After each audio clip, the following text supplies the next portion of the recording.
तो दोस्तों, आज कांग्रेस के खाते में एक और राज्य जुड़ गया है। उस राज्य का नाम है कर्नाटक। कर्नाटक को दक्षिण का दरवाजा भी कहते हैं, यानी जो कर्नाटक पहुंच गया वो दक्षिण के दूसरे राज्यों तक पैर पसार सकता है। जैसा आप जानते हैं कि 13 मई को कर्नाटक विधानसभा का रिजल्ट आया था और कांग्रेस को शानदार जीत मिली थी। आज फाइनली कर्नाटक में कांग्रेस की नई सरकार का गठन हो गया है।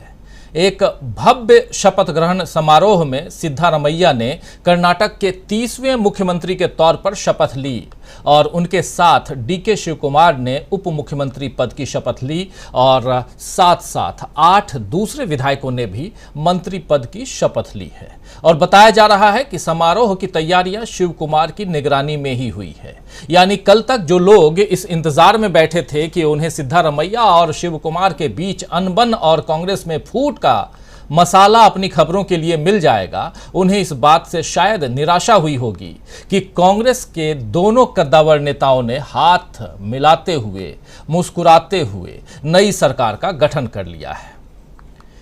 इस समारोह को खास बनाने के लिए विपक्ष के कई नेता भी मौजूद थे, जिनमें बिहार के मुख्यमंत्री नीतीश कुमार, तमिलनाडु के मुख्यमंत्री MK स्टालिन, जम्मू कश्मीर के पूर्व मुख्यमंत्री फारूक अब्दुल्ला, जम्मू कश्मीर की ही पूर्व मुख्यमंत्री महबूबा मुफ्ती, बिहार के deputy CM Tejashwi Yadav, CPM महासचिव सीताराम येचुरी, CPI के महासचिव D राजा, NCP के अध्यक्ष और दिग्गज नेता शरद पवार, अभिनेता से नेता बने कमल हासन, कन्नड़ सुपरस्टार शिवराज कुमार, ये तमाम नाम ऐसे हैं, तमाम दिग्गजों का जमावड़ा कह सकते हैं यहाँ पर था।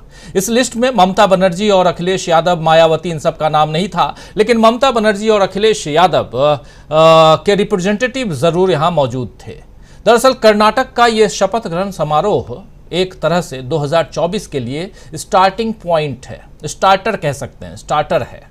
2024 में सत्ता की मंजिल पाने के लिए कांग्रेस के बैनर तले विपक्षी एकता ने आज से एक नए सफर की शुरुआत कर दी है और ये संदेश कर्नाटक से निकला है। कांग्रेस ने यह संदेश भी दिया है कि हिंदुत्व और नफरत वाली राजनीति के एजेंडे को पछाड़ते हुए वो लोगों की भलाई के मुद्दे उठाकर राजनीति करेगी और इसी के दम पर सत्ता हासिल करेगी। राहुल गांधी ने आज शपथ ग्रहण समारोह के बाद कहा कि आपने अपना प्यार और अपनी शक्ति कांग्रेस पार्टी को दी है, हम इस बात को कभी नहीं भूलेंगे। ये सरकार दिल से आपके लिए काम करेगी। हम झूठे वादे नहीं करते हैं और हम वादे पूरे करेंगे और 1-2 घंटे में आपसे किए गए जो 5 गारंटी हैं वो पूरे भी हो जाएंगे। आइए सुन लेते हैं राहुल गांधी को, जरा चर्चा आगे बढ़ाएंगे। बहुत कुछ है, आज नोटबंदी की भी चर्चा करेंगे। जी हाँ, लेकिन पहले सुनते हैं राहुल गांधी को। कर्नाटक की जनता को मैं दिल से, अपनी ओर से, कांग्रेस पार्टी की ओर से धन्यवाद करता हूं। आपने पूरी तरह कांग्रेस पार्टी को समर्थन दिया। पिछले 5 सालों में आपने कौन सी मुश्किलें सही वो आप और हम जानते हैं। मीडिया में बहुत लिखा गया कि ये चुनाव कांग्रेस पार्टी क्यों जीती। अलग अलग एनालिसिस हुई, अलग अलग थियरियां चालू की गई। इस जीत का सिर्फ एक कारण है और ये कारण है कि कांग्रेस पार्टी कर्नाटक के गरीबों के साथ, कमजोरों के साथ, पिछड़ों के साथ, दलितों के साथ, आदिवासियों के साथ खड़ी हुई। हमारे पास सच्चाई थी और गरीब लोग थे। बीजेपी के पास धन, दौलत, पावर, पुलिस, सारा कुछ था और उनकी सारी की सारी ताकत को कर्नाटक की जनता ने हरा दिया। उनके भ्रष्टाचार को हरा दिया, उनकी नफरत को हरा दिया। जैसे हमने यात्रा में कहा था, नफरत को मिटाया, मोहब्बत जीती। नफरत के बाजार में कर्नाटक ने लाखों मोहब्बत की दुकानें खोली हैं। पिछले 5 साल आपने भ्रष्टाचार सहा। हमने आपसे 5 वायदे किए थे। पहला वायदा गृह लक्ष्मी, 2000 रुपए हर महीने महिलाओं को। दूसरा वायदा गृह ज्योति, 200 यूनिट बिजली मुफ्त में। तीसरा वायदा अन्नभाग्य, 10 किलो चावल हर परिवार के मेंबर को। चौथा वायदा शक्ति, महिलाओं को फ्री बस ट्रैवल पूरे कर्नाटक में। और 5वां वायदा युवा निधि, 3000 रुपए हर महीने ग्रेजुएट्स को और 1500 रुपए डिप्लोमा होल्डर्स को। मैंने आपसे कहा था कि हम झूठे वायदे नहीं करते हैं, तो हम कहते हैं, हम कर दिखाते हैं। 1-2 घंटे में कर्नाटक की नई सरकार की पहली कैबिनेट मीटिंग होगी।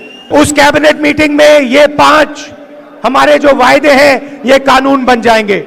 जो हम कहते हैं हम कर दिखाते हैं। सरकार का लक्ष्य जो हमारे किसान हैं, मजदूर हैं, छोटे दुकानदार हैं, युवा हैं, उनकी रक्षा करना और उनके भविष्य को सुनहरा बनाना है। हम आपको एक साफ सुथरी नॉन करप्ट सरकार देंगे। एक बार फिर कर्नाटक के हर युवा माताओं और बहनों को धन्यवाद। आपने अपना प्यार और अपनी शक्ति कांग्रेस पार्टी को दी, हम इस बात को कभी नहीं भूलेंगे। ये सरकार कर्नाटक की जनता की सरकार है, आपकी सरकार है और ये दिल से आपके लिए काम करेगी। नमस्कार, जय हिंद।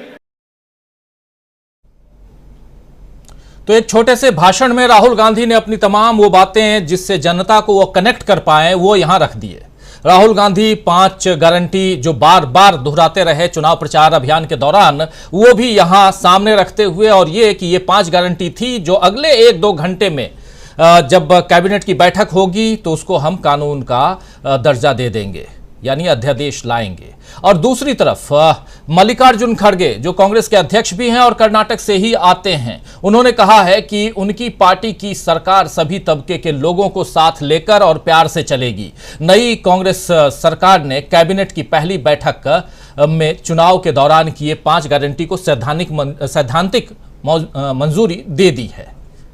कांग्रेस ने 5 गारंटियों से महिलाओं, युवाओं, गरीबों और आम लोगों को साधा है और इन गारंटियों से बीजेपी को हराने में मदद मिली है। अब कांग्रेस इसी रणनीति के साथ देश के बाकी राज्यों में आगे बढ़ेगी, ये भी तय लग रहा है और उसका साथ देते हुए विपक्षी दल के नेता नजर आ रहे हैं। लेकिन क्या भाजपा यहां बैकफुट पर है? यह समझना होगा दोस्तों, क्योंकि कल आपने देखा कि नोटबंदी का दूसरा ऐलान हो गया। 2000 रुपए को अब लीगल टेंडर अभी तो है, लेकिन 30 सितंबर के बाद 2000 रुपए लीगल टेंडर नहीं होगा, यानी कि 30 सितंबर 2023 इसी साल के बाद आप 2000 के नोट को मार्केट में नहीं चला पाएंगे। उससे पहले आप 20,000 रुपए तक ही बदल पाएंगे।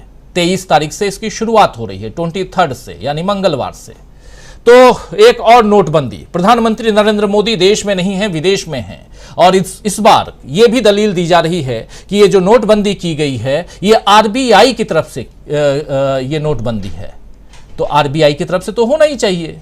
नोट छापता है आरबीआई, तो घोषणा भी तो आरबीआई ही करेगा कि किस नोट को चलाना है, किस नोट को नहीं चलाना। लेकिन इससे पहले आप याद कीजिए 8 नवंबर 2016 की वो रात को 8 बजे प्रधानमंत्री नरेंद्र मोदी आते हैं और वो घोषणा करते हैं कि आज रात 12 बजे से 500 और 1000 रुपए के नोट लीगल टेंडर नहीं होंगे तत्काल। उसके बाद अफरा तफरी का माहौल था, सब आपको याद होगा। उस समय घोषणा के साथ साथ ये दावा भी किया गया था कि देश की अर्थव्यवस्था, आतंकवाद और काले धन पर लगाम लगाने का यह जरिया बनेगा नोटबंदी।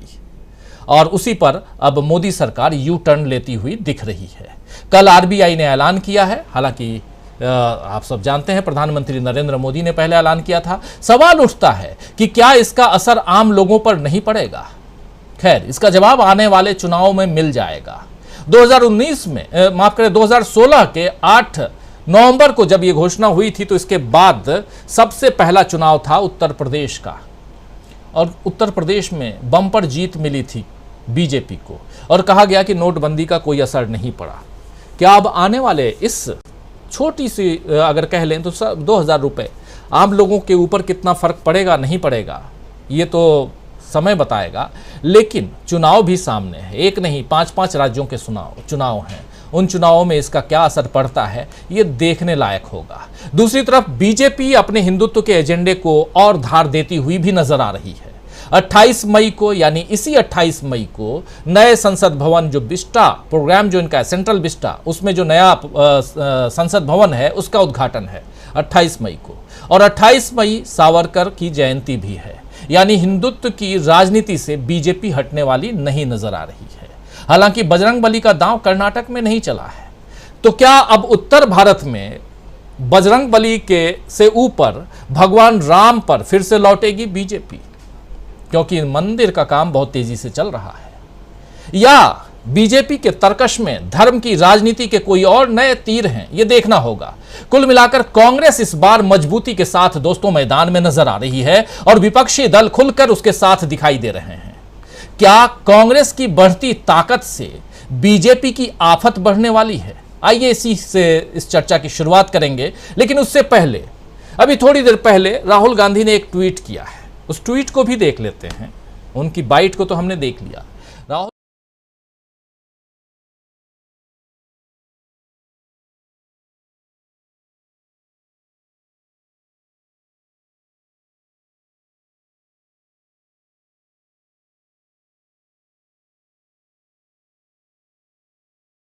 राहुल गांधी कह रहे हैं कि फर्स्ट कैबिनेट मीटिंग और जो हमने कर्नाटक को हमने जो गारंटी दी थी वो उस 5 गारंटी की मंजूरी मिल चुकी है। जो हम कहते हैं उसे पूरा करते हैं। ये आप देख रहे हैं राहुल गांधी के इस ट्वीट को। ये ट्वीट बहुत चर्चा की शुरुआत करते हैं। बहुत सारी तस्वीरें आप लोग देख रहे होंगे स्क्रीन पे, और सीधा ज़रा अब आ जाए हम अपने तमाम पैनलिस्ट